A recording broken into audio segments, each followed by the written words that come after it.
It's the only way you're going to deal with this hard thing. Stop making yourself sick. You need to get some rest. Jesus said, come unto me, all ye who are heavy laden, and I'll give you what? Jesus. You worry about this, worry about that, and all you're doing really just making yourself sick. We're going to talk about four things this morning. If you got my students here, if you got your pen and paper, jot these down. One, we're going to talk about transgressions. Transgressions are your rebellious acts. Transgressions, you'll see that all throughout the Bible, the word transgression. Those are rebellious acts. We're all former rebellious. Yeah, we've done some transgressions. We've been transgressors. Trespasses. We're going to talk about sin. Sin is simply missing the mark and hitting the wrong one. That's what sin is. Paul said before, we have all fallen short of the glory of the Lord. Yeah. Sin is missing the mark God has for you, but yet you're going to hit a good target. Bullseye. You're going to hit one or the other. That's sin in its general form. We're going to talk about iniquities. I'm sure you've heard that term before. We're going to talk about iniquity. Iniquity is simply guilt. Put this in quotations. A perverse, crookedness, and wrong thinking passed down from generation. What are you saying? I'm saying that, let's say Big Mama know we love her, but Big Mama had a big issue with Paw Paw. So Big Mama taught my mama how to not take no junk from no man.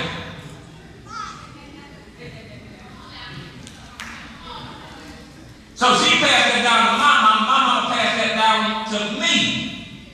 And now I, being a woman, don't know my place and quick to tell a man what he ain't gonna do and what he better do. And I realize I'm operating in iniquity. A wrong way of thinking.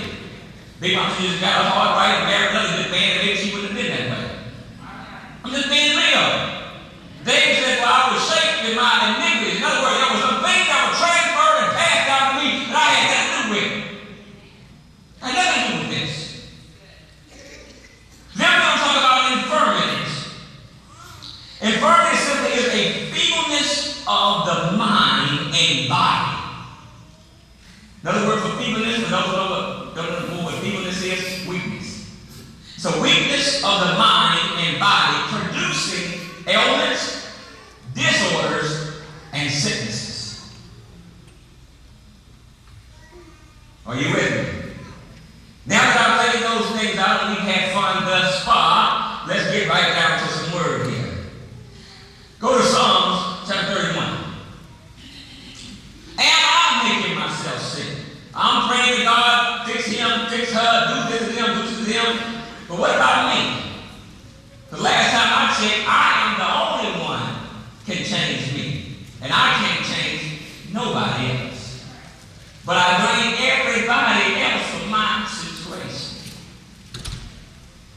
Psalms 31. Now what I want to show you here, I want to create a little platform so we can walk in and show you the connection. Psalms 31, and we're going to look at 9 through 12. I want to get this thing, because most folks don't believe, again, in understanding the psyche and how your mind and your thoughts are connected to your body. You got to understand this thing here. And that's what I want to show you today.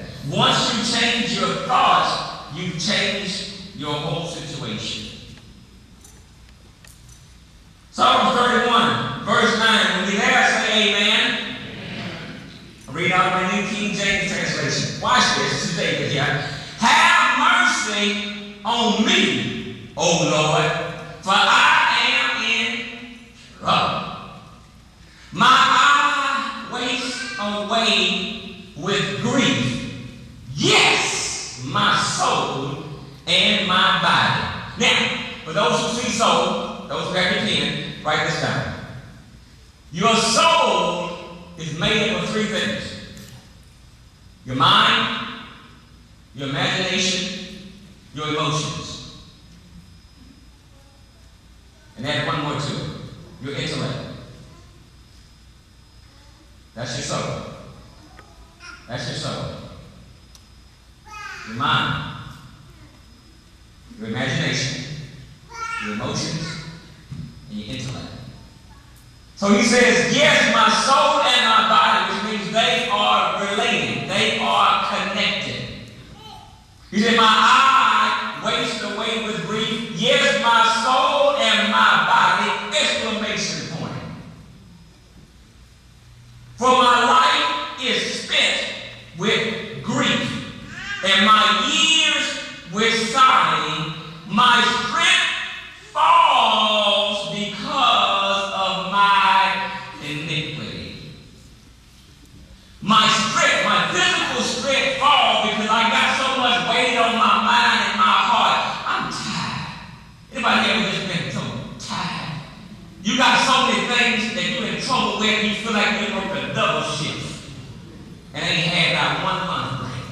I'm tired. He said, I'm tired physically because I'm tired in my mind because I'm in trouble. I'm in trouble. And I need you to hear me, God, he said here. So my thoughts of making me tired, he said, my strength falls because of my iniquity. I tell you, my iniquity is perverse, crookedness, wrongful thinking passed down from generation. Watch this. And my bones waste away.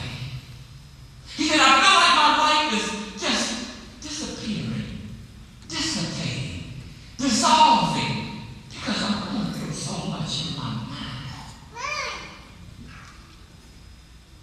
You ever met a person that you can tell they're going through so much, you can look at them at their age 5 or 10 years right before you? Come on now, tell the truth. You can say, God, they look so old. That baby's young. That baby got so much on him, so much on her. She's 25 and look 35. That's what he said, no bones. No bones, I got so much on me that even my posture is not even the same no more. I walk like this. You know how they people, you can tell people got a lot on them. Their whole posture, which means, again, that which they're going through has got them so strong that they can't even walk straight. They're dealing with something right now. They're dealing with some illness. They're dealing with something within their thoughts that is making their bones and joints not operate the same anymore. I know I'm talking to somebody this morning. He says, and I'm approached, he says here, among all my enemies, but especially among my neighbors. He said, if folks close to they really can tell I'm going through. I'm approached by, you all right? You doing good? And all they should be saying is, I can tell you ain't even walking upright no more. I can tell you got a lot on you. I can look at the bags up under your eyes, thinking that you ain't getting no rest, no sleep. I can tell. See, my neighbors know I ain't doing good.